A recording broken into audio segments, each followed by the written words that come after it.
Everybody, we are here with a special treat. We're going to be taking a lights-on tour to hear the story, get some of the Easter eggs, and everything else that maze designer Daniel Miller has to share here of the brand new Mesmer at Knott Scary Farm. Let's head into the big top. Just like Easter eggs.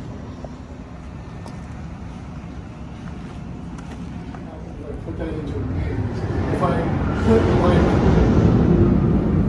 anything you can think of that can happen inside your mind, as well as a horror game. One of our goals in Knott's Scary Farm is to match the maze to the animal. So the boardwalk area is filled with clowns, and the theming to that is kind of Dust Bowl era. So we decided to bring this theme into like a Dust Bowl era, and it fit perfectly that a traveling hypnotist show would work well here. It's a little bit circusy, it's a little bit freak show, and I also went a step forward with creating a story about an obsessed hypnotist who's trying to find out, what happens after we die, the life and death. So like he experimented by murdering someone, well first hypnotizing them, then murdering them, and then their kind of animated corpse still remains the same. So he realized that they will see a kind of version of hell inside of the maze. So this is what you're traveling through. You're traveling through the different kind of hells of each of the freak show occupants, as they're describing it. So Mesmer is unlocking, through this showroom where he murders Lucinda is her name. He murders Lucinda, and that opens the portal to let you go through the hypnotism of everyone else. So you're also being hypnotized. This is a large zoetrope. So we try to use many different hypnotic suggestion things, zoetropes, the clock that hit the going back and forth, the metronomes. So all those themes, the eyeball that spins, are all throughout the maze. So once you start to go into the maze, you'll start to see the ripped up tents, and that's to kind of remind you that you're still in this hypnotist's tent. So Mesmer's major story is he kills his predecessor, whose name is Mortimer. The main character's name is Phineas. He kills Mortimer and takes over the tent. Mortimer appears in the clock room later as he's the old man, the skeleton man. So we're really going through the maze and seeing a bunch of zombies, people who are dead but are still animated because of hypnosis. So they've been ordered to stay alive by Mesmer, and they can do all kinds of grotesque, bizarre things. Does that make sense? Yeah, that makes Perfectly. sense. Okay. So I designed.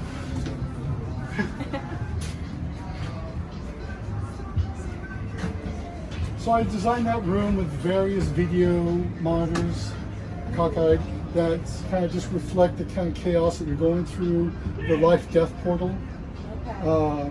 And you see. So that's the section as you're dying. Yes. So you're actually going through someone else's death. So you're going through Lucinda's death, and now you're entering into all of their afterlives. So this is the tattoo room, the tattoo man, illustrator man. As you see, his banner is behind you. So his story is he was obsessed with covering himself with tattoos, and he enjoyed it so much, but he ran out of room. So he complained to he complained to Mesmer.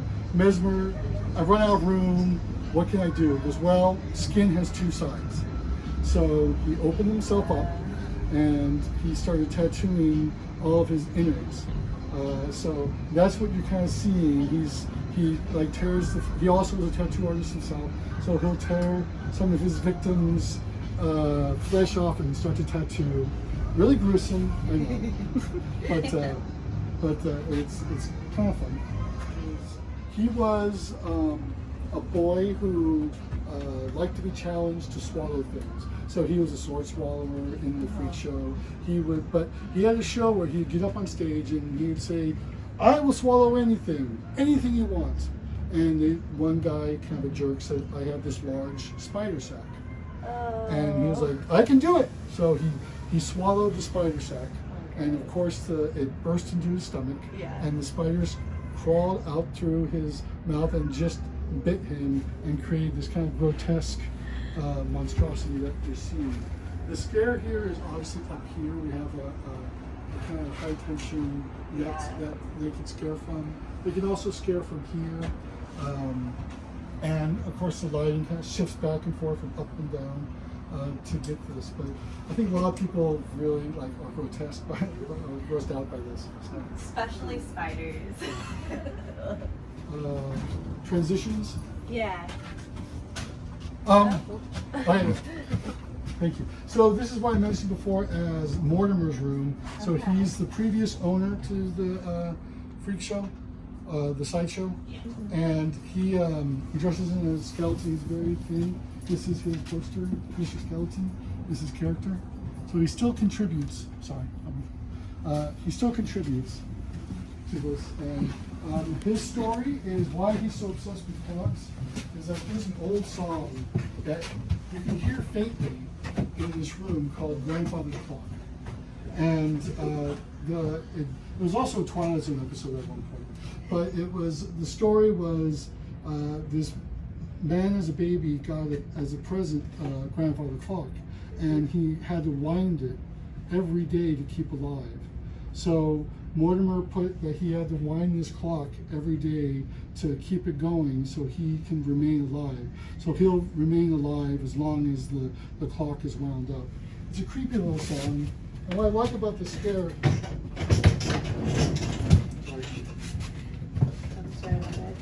is that he can kind of come out and crawl out around it, and he comes out.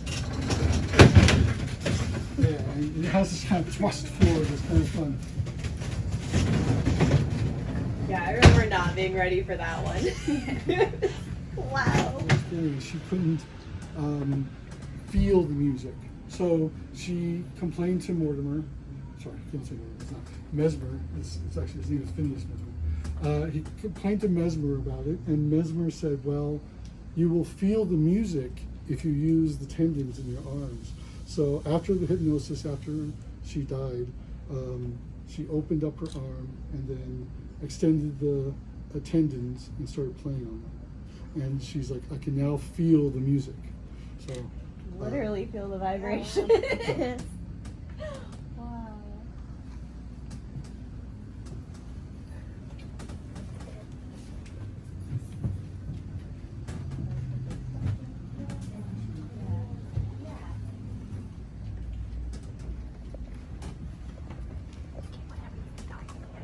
So this is Madame Fettuccine, the human noodle. So she's a contortionist. So I wanted to come up with a very twisted room. And that's basically just the story of this. This is a really neat, kind of room. Maybe you've all been through the maze before. So it's like this cycling mind trip of a room. And the actress is incredibly great. She's this contortionist that kind of will tie herself in a knot and pop out anywhere. I try to give, when I design something, 2 or 3 spots for them to scare from. So they're open.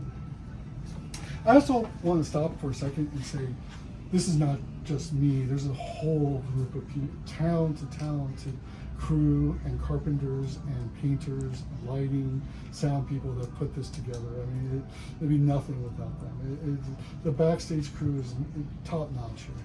So, and we always are trying to raise that bar, and they're the key to it. They're the ones who really kind of get this going. So, this has this cool effect too, speaking of lighting, that has, and you've seen this, where we have a scrim in front with plexi, and then these blood and guts are behind it.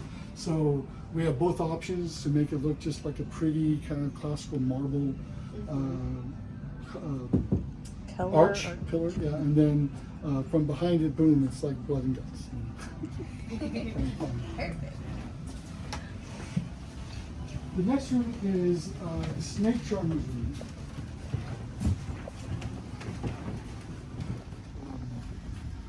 These revival houses in the Midwest that kind of went with the circus, that had these like snake, like religious people that would dance with snakes. So she came from that ilk, and she, the snake charmer, just loved being bit by the snakes, and she was resistant to the poison all along.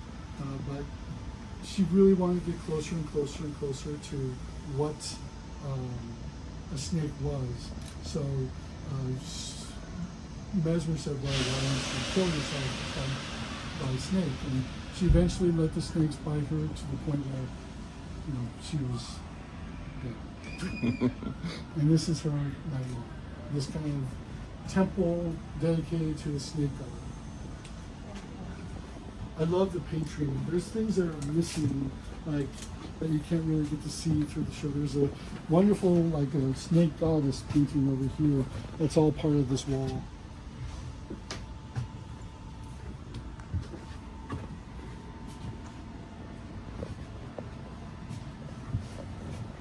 So this is tell you exactly what it likes it. But it's very dark in this hall. It's very bright now. She is light as a feather, stiff as a board. So there's a very famous game that you play as overnighters. That's like light as a feather, stiff as a board. You take two fingers and you raise the person up, and it's like, oh, is that a ghost or a demon? So the backstory is kind of complicated with this one because it is about the girl is being possessed. That never really comes out in this, but that's. She makes the deal to make everything kind of float. So that's why this fan is here. We had more balloons in here before. We're gonna probably boost it up with more balloons, but the balloons are supposed to be kind of in the air, and there's feathers everywhere. So this is the light as a feather, and you'll hear whispering, light as a feather, stiff as a board. My voice is throughout this every once in a while. I'm not the hypnotist, but you'll hear me every once in a while. If you're pretty careful. One thing I've never seen was like a square tunnel. So we started with a square tunnel, but it just was too cumbersome. So we wanted to go back to the theming of Mesmer, which is hypnotism, which these are literally turned by the talent. Yeah. So they actually turn it every 10 minutes, because we don't have these aren't electrical. I don't think you can ever get them electrical. They're just wind up. So we love the fact that this is heavily used in hypnotism. So why not we show this in reality here, which is I think one of our successful ones. Shift and turn. So it's a lot of people get very dizzy. Apparently a couple people might have to be escorted at this point. Because I'm just so dizzy from this. So I feel better about myself. I got to the other side.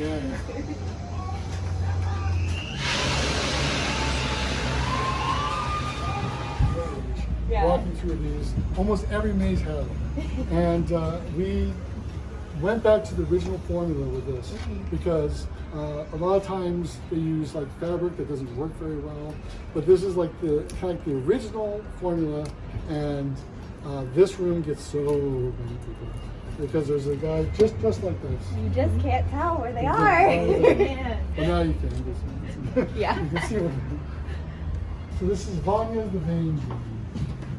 She was a horse racer at the circus. Yeah, that's her original. That's why her costume is so elaborate like that.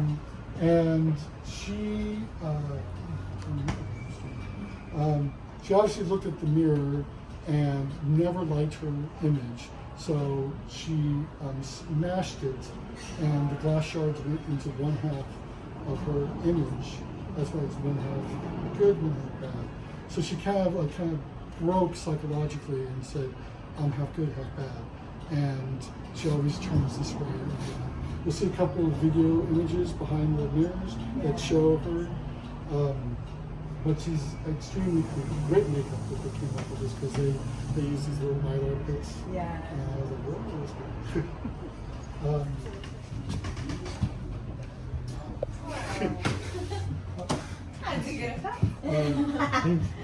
So like we set up the line designer, her name is Anne, she set up a series of lights that would flicker in sequence.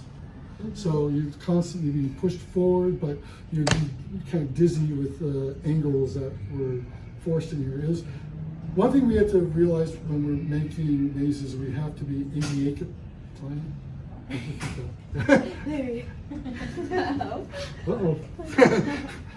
We have to be ADA compliant, so American Disabilities Act, and so wheelchairs have to. So we can't do it very traditional, but we can still do the same angles that they achieve and try to do. But one thing I've never seen in a maze, mirror maze, is one that rotates.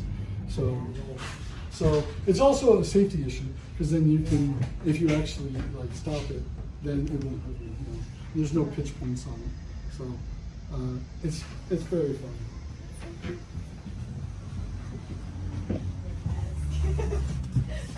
As I said, some of these are even better in the daylight, and you can get a really good sense of what they are.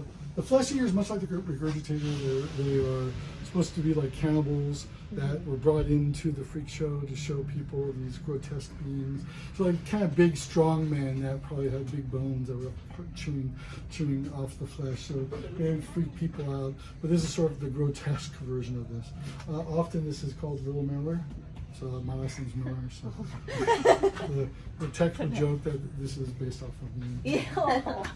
It's a compliment. So there is something, I'm not sure how this has actually worked out, but there is a part in this room that says, please don't take the red door. Don't take the red door. And so I almost had it as like a social experiment. Where I was like, how many people would actually go into the red door? So far, I have not seen anyone go in the red door. Have you? I haven't, No. So the monsters do a good job of actually kind of scaring forward, which we're always supposed to be doing, is to keep kind of the line moving to scare forward. So no one ever goes in there. And they would probably be even shocked if someone did. But it is, you know, like we did set it up so you could go through it. That's so cool. Yeah. This next room is Mr. Zeltron. Large, monstrous character. And this was sculpted, I forgot his last name. Do you know David's last name? The sculptor David? No. Well, his name is David. He actually is the newspaper man at Roaring Twenties. Oh, yeah. One of the newspaper men, not the total in the show. But he moves around a lot. We have a film projector on him. It's sort of to reminisce of that old Nickelodeon style where it's kind of like the, you know, my great-grandparents went to, where you pay a nickel and you go and see a movie, and he's just kind of popping out of the screen. I deliberately designed him to be taller than the room, so he's kind of crouching down, and you know, but the sculpture is incredible. This is just like a mop stream here, so it doesn't straight. This is just kind of. You know what it's made out of? That's all sculpted foam and latex. Really? Yeah. That's awesome. So it makes it really light, Yeah, even though it pretty looks light. like, because And it it's all looks kind like of- heavy when it's like coming down at you, but no, that's so cool. It's very strong too. I mean, there's also like, what's that called? Like dryer tube.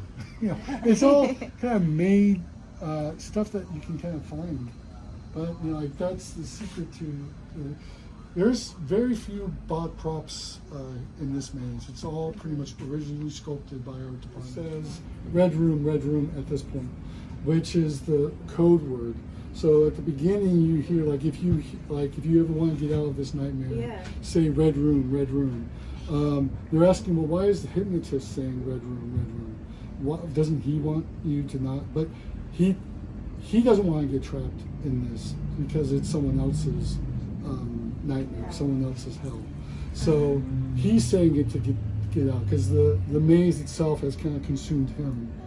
So that's sort of the backstory, because it is, I think, the scariest position. You've really when you see it, it's just, ooh, it just comes out of nowhere. And his hidden Nalagai is still kind of ever present.